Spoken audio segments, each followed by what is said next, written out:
about his powers. Because, okay, a lot of people, when they mention Godzilla and Godzilla's powers or abilities or what he can do, they will say certain things. Mm-hmm. This Godzilla movie, he did certain things that he's never done before. Yep. What do you guys think about his spikes shooting out lasers? I loved it. That's just my opinion. I know I don't like the fact that it was mentioned in the dialogue that Godzilla has an instinctual radar, precision radar. No, we'll touch on that. We'll put that one aside. But that includes the. But no, I like the lasers coming out of the spikes. Cool. That was cool. And then when his tail, when he's that he. What about his tail shooting lasers? Huh? His tail was shooting. Tail shooting lasers. Yeah. Or atomic. Yep. I mean, because when he first came on, right, and then he actually started after the bombing, and it pissed him off. He doesn't roar stuff, but not shooting lasers. No, in the building. Tail in the other. I liked it. Tail in the really enjoyed that. Okay, tail on battleship, whatever. Yeah. But not tail shooting lasers. I like that, man. I really did. It to me, it kind of brought it into the millennial type of Godzilla. Well, yeah. the thing that kind of that part kind of put me back a second, because I will admit, as far as Godzilla goes, in all of his movies, there's a lot of Deus Ex Machina. It's like, oh, all of a sudden he can do this. Yeah. And they've done that all throughout, like, all of his movies, right? But where really kind of puts me off is when they try to explain it. Right. And then it just sounds like it was pseudoscience, psychobabble.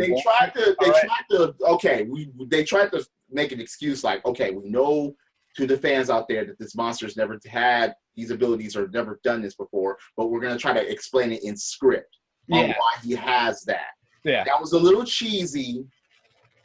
Well, it was. Yeah. All right, let's talk about the atomic breath.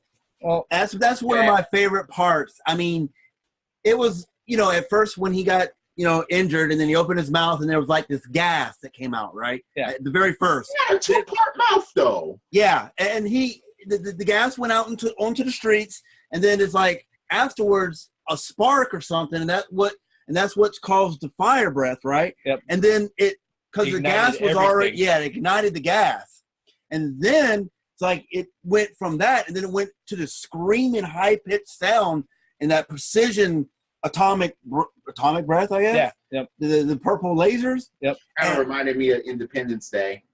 Well, nah, man, I wasn't disconnected. No, man, I wasn't. No, I wasn't disconnected. I was like, it just reminded me of Independence Day, the way the flames were coming toward the buildings and stuff like that. Yeah. Well, the thing about that is that if you've ever watched video of like oil refineries go up, all right. Well, the first thing that they'll do is that if they and we had a scare over here at the Wilmington refineries quite a few years ago, right?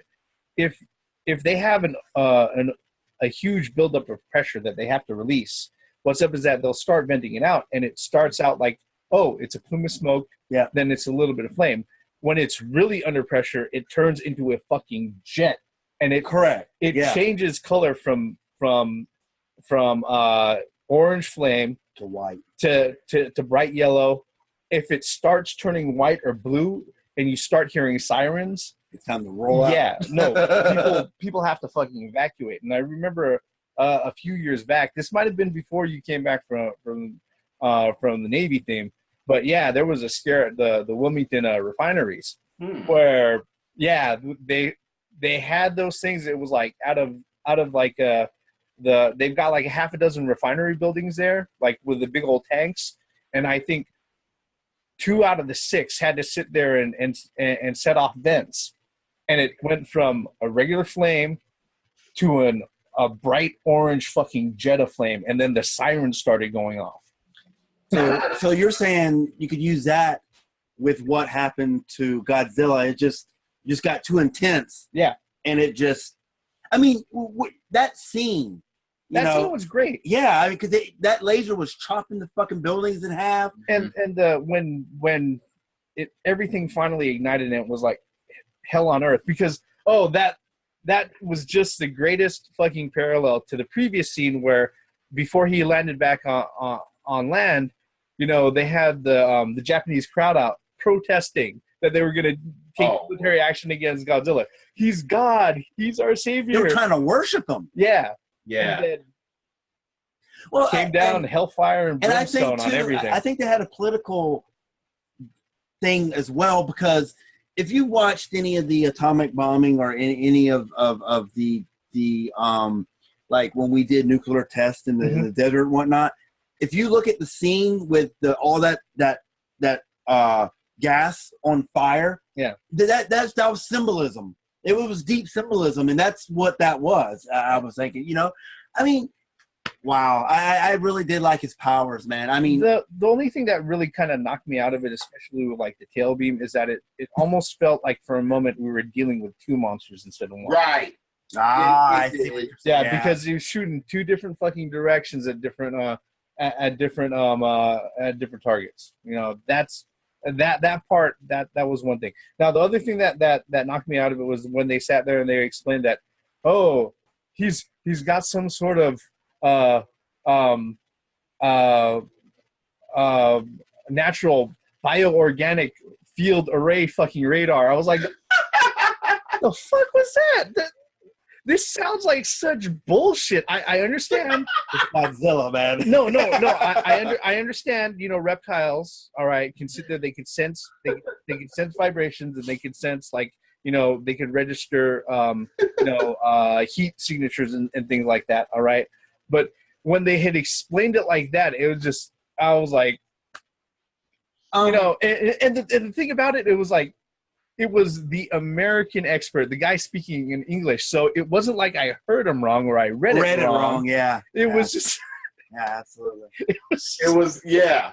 All right. So let's change gears. Let's talk about the story. You know, it was interesting. Like you said, the foreign, what was her name? Kayoko? Kayoko Russell. Kayoko, right? She had ambitions to be president of the United States. Yeah. And she came in with actually information on Godzilla and, you know, the chemical makeup of it inside, you know, right? Yeah.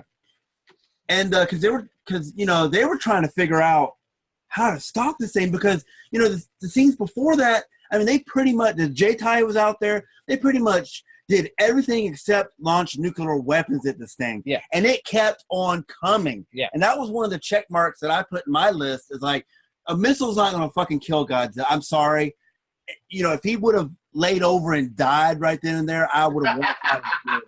You know what I mean? If he would have died. If that would have happened, it's like, okay, why are we still in this theater at this point? Yeah. Yeah. And so, you know, and then the J-TIE or the Japanese government were like, you know, at first there was that one guy saying, no, don't worry about that. No, shh, keep that quiet, just between you and me. Yeah, but he was actually right. Yep. Well, for the, like I said, with a lot of the Godzilla movies, a lot of times they try to do this high form type parallels and commentary for stuff like that. And I think one of the things about it was that not only was it really obvious, like they were making commentary about the government and the speed of government response, and the reason why politicians don't do things. Correct. Yeah. But there was a continuing theme that was going through it, not just the guy who was sitting in the chair next to me. All right.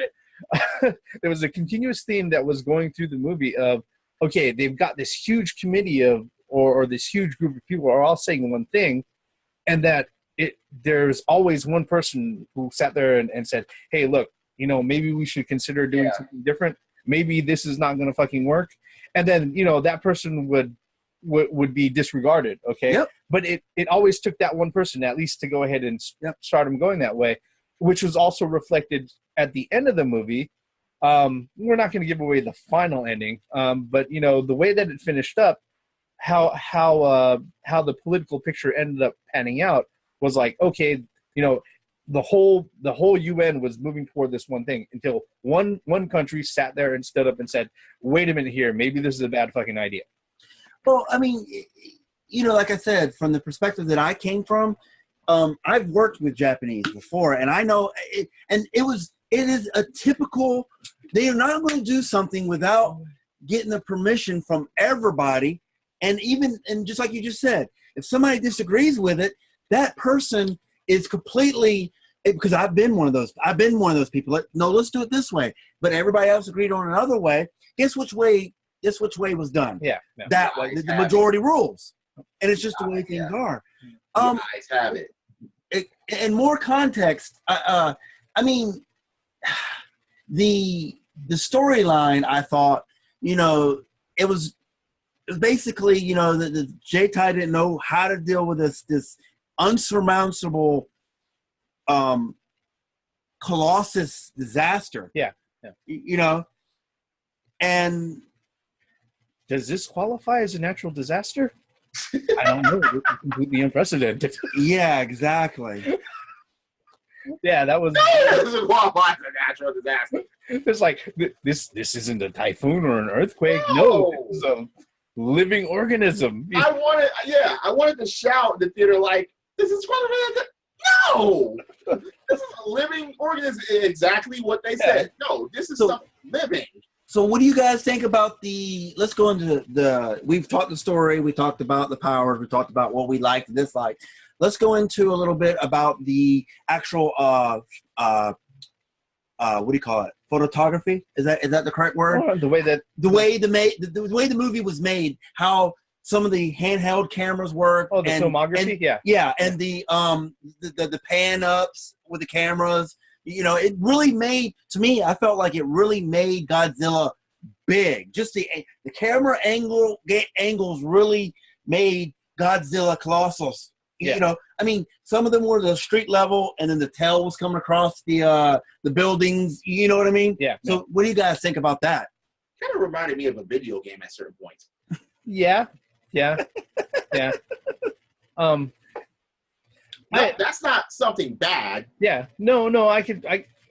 There were quite a few little parts that they had there that were a little gamey. It was a little shaky, like when they were trying to hurt all. Oh God! Wait, when the camera was like shaking a lot, I was like, "Please don't Cloverfield this, please." Yeah. When they were hurting. Got out of that really quick, and I'm like, "Oh, thank God." Yeah. I think was really bad was when they were hurting those people down into the subways.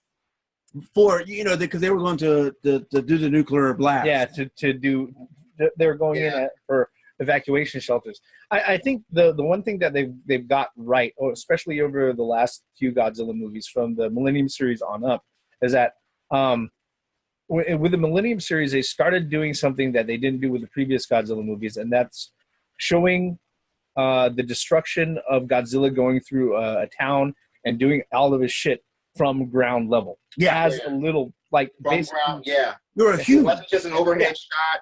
It wasn't just him going anywhere and not destroying anything at all for some. Well, you weren't. The camera wasn't. I mean, at points it was. The camera wasn't up here looking down. It was like you were street level looking up. Right. At Godzilla. Yeah. Okay. One thing that kind of almost separated me was them using trains and bullet trains as weapons. You know what's funny? Wait. Not the fact that they use them as weapons. The fact that they hit Godzilla and went all the way up to him. Well, they were. Wait a second here. You mean to tell me that those trains would go that high and start exploding around? No, it was how fast they were going when they hit them. Yeah, no, they were defying physics when that happened. Yeah, that's what I was like, I don't want to say anything in this theater, but because the thing is that no matter how fast the train is going, if it crashes into an object like that, it's gonna be like a Coke can. It's not gonna fly 50 fucking meters in the air. I mean, yeah, those trains were up there in his mouth area. This was the biggest Godzilla ever. Are you telling me that could actually? Yeah. No, dude. I was like, wait. Yeah, the whole train isn't going to launch itself 100 meters in the air. Another thing too. Not in natural order either. Nope. Another thing too. Like their nutchecks or whatever. Yeah, they did look like that, didn't they? Now, I mean, they went up all like Yeah, you're right. That's why I was like, wait. Now, if some pieces would have went past him and start blowing it. Okay, fine. But the way that happened, I was like, I want to say something so badly here, but damn it. What did you think about the how they pinned them down? Do you think that buildings? Do you think that was actually pretty smart, or do you think that was like a cop out? Rolls out of that to get him to lay down to do what they got to do. No, that didn't offend me for the fact that didn't offend me at all. Well, it didn't offend me, but it's just like this stuns Godzilla. Yeah, well, that was the only thing that I thought about. I thought it was smart the way they revised that. Yeah, but it was like well, the coordination was smart. You know, they said they had a long time to set that up. Yep. You know, I think there were, as far as the buildings falling on him and I think that was convenient to have those buildings still there because all other buildings were down. Yeah. Well, wait. All other buildings were lasered down by this monster. Yeah. Most of them, yeah. Especially the second by time either his mouth, his tail, or his scales. Yeah. So to conveniently have buildings next to him still standing was something else. Well, what was funny was when they got him, when they threw all those buildings and they launched Aegis missiles and all that from, you know, they did the whole thing, right? And they got him all that stone and whatever piled up on his back, and they started to fill him up with the coagulate. And then he's like, he wasn't having that. He's like, fuck you, and he just built up his atomic breath, and he freaking laid waste to those guys, dude. Yep. But and then the second time, they pinned him down. I think to say that all of us will agree that the ending is very anticlimactic. It really was. But considering how they left it open too at the end, I was gonna it's definitely, how can you can't close that type of movie. You don't want to, for one, you don't want to kill Godzilla. You don't want to, exactly. And it would be really, I think it would be even more anticlimactic if he just turns around and goes back into the bay. Well, you know what? If they couldn't have gotten away with destroying the monster. Yeah, exactly. Period. There's no way that they would have gotten away with that if that would have fucking happened. A 50-story or 100-story frozen. How about destroying Japan itself? Yep. Or cracking the planet. I would look, if you did Thundar the Barbarian, comet goes past and shit gets fucked up, and then Godzilla gets destroyed, fine. But other than that, heaven and earth would have to collide to destroy this monster. Yeah. There's no fucking way they were going to do it with missiles or nuclear missiles or anything like that.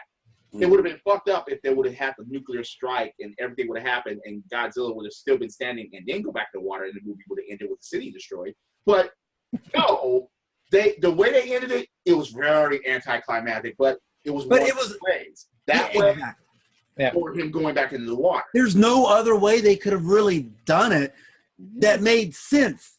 They other than him going back into the bay, Yokohama Bay. Yeah, they could have done something a little bit different. Now they could have. Now, but 6 missiles didn't go into him and he didn't die.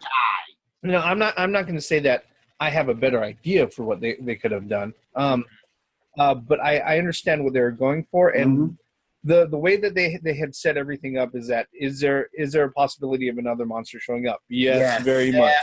Okay. Yeah, so this is obviously the origins or the beginning point of another series that they're going to come out.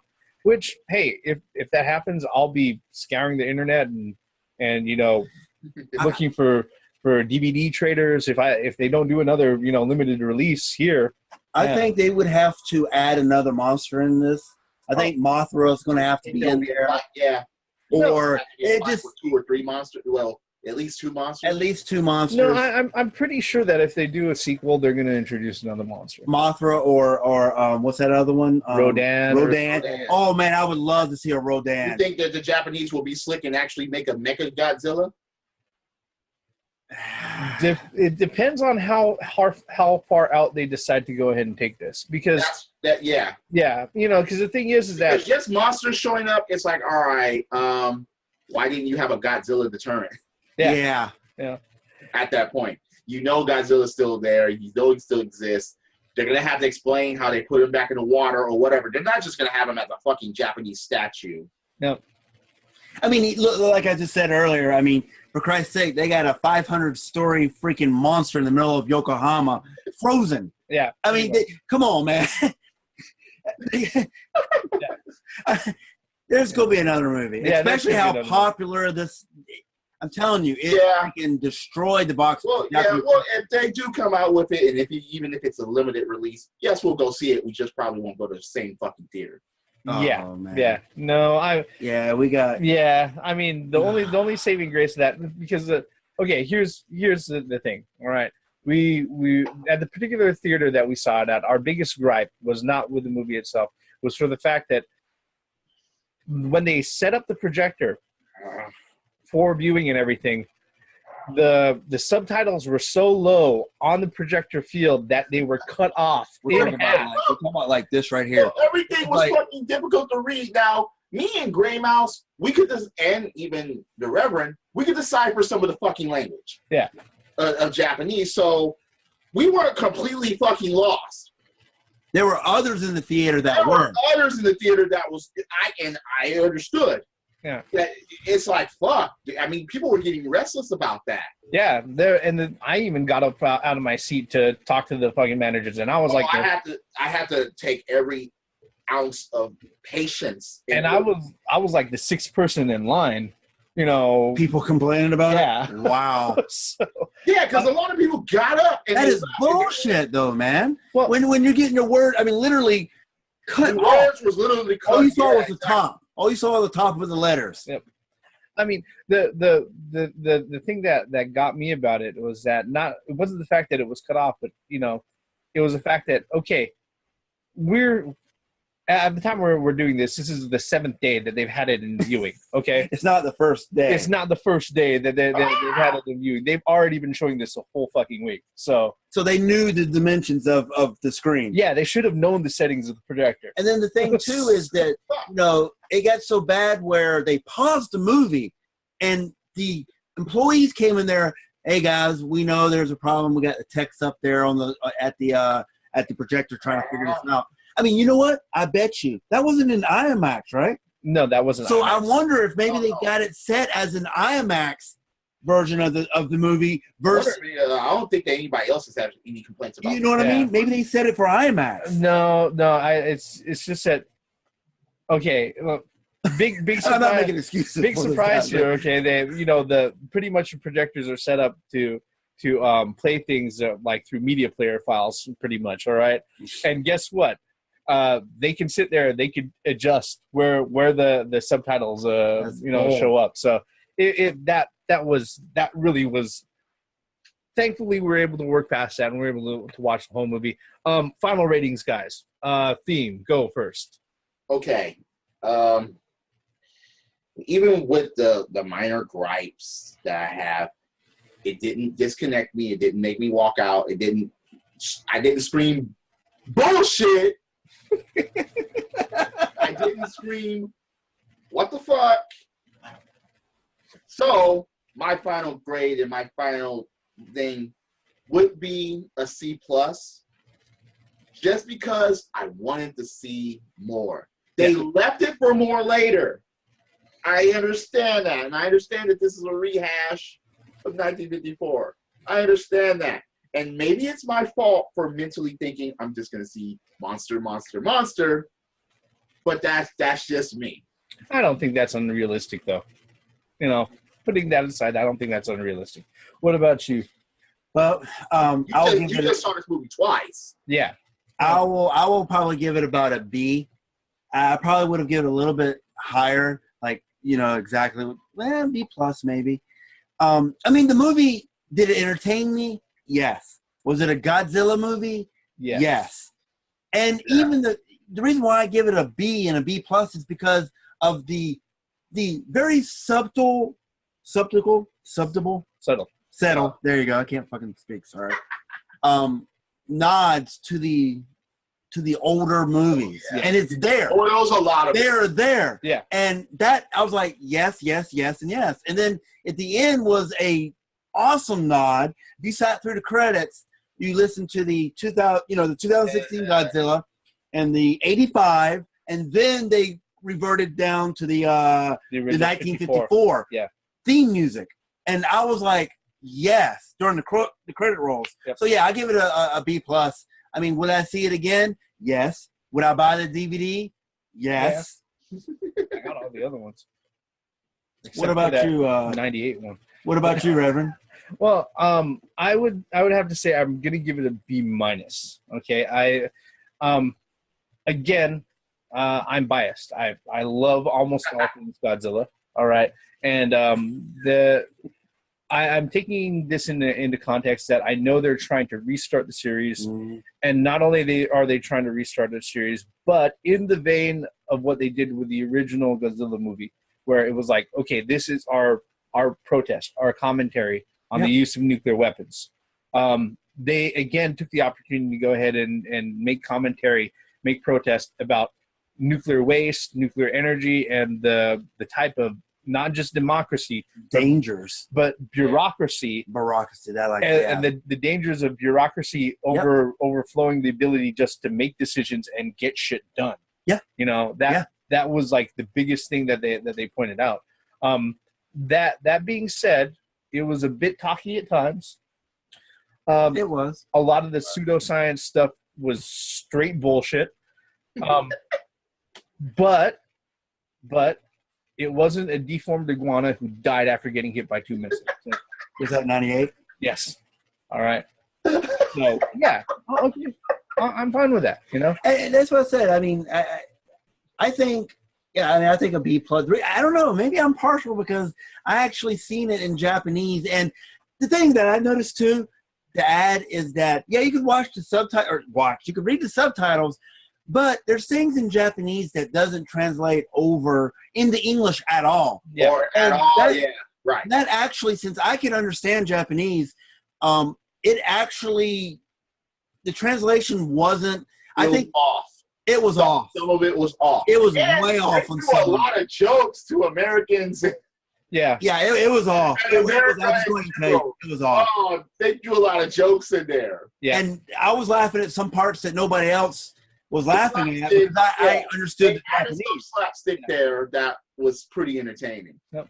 So B plus for me. Yeah. B minus, and then a C plus for theme. So I think all in all, middle-aged guys give Godzilla the brand new 2016 Toho movie that is shown in limited release here in the States through Funimation. Thank you, Funimation, for going out of the way and doing that, by the way. A solid B if we average it all out. Yeah. You know? It's definitely a go-see movie. Yeah. If you're a Godzilla fan, you must see this. Yeah. If you're a Godzilla fan, don't be discouraged by this movie. See it, read the subtitles, and enjoy what they present to you. Yeah, because absolutely. There's Take it for what it is. Yeah. Yeah. I mean, it's a political movie. Mentally. And like I say, maybe I'm partially biased as far as saying I want to see more of the monster, but I don't discredit it because of what they presented toward us. I mean, I'm an understanding. I understand from you, Theme, but to me, I thought Godzilla had enough screen time. Maybe because he wasn't, like you said earlier, he wasn't. It's funny how the most Godzilla movies, he has more screen time when it's dark. Yeah. But I think that accentuated it better because of the little, the way he looked at the like the necklace, with the and the the tail and whatnot. Yeah. If there was more Godzilla on screen, like doing shit, my grade would be higher. Okay, all right, and that's really just me being honest, even as biased as I am with all of this stuff. All right. I'm just waiting for the next one. Yeah. Let's do it. Yep. And that brings us to the end of this particular video, folks. Thank you, YouTube, for following us all the way up until the end. This is our thoughts on the new Shin Godzilla Resurgence, brand new Toho movie from 2016. It's going to be in theaters still for a few more days. So if you have the chance to go see it, Please definitely go ahead and see it before it leaves. And then after that, you're just going to have to pick up a Blu-ray. All right. We are the middle-aged guys. We bullshit about nothing. No, we are bullshitting about Godzilla. And our bullshit ends here. I'm the Reverend. The theme here. Ray Mouse 1. Yeah. And he has that roar too. Just for anybody that wants to question that, yes, Godzilla has that fucking roar, his trademark roar. So it's not like he sounded like a fucking iguana that fucking died by 6 missiles. Or like they imported the T-Rex sound effects from Jurassic Park.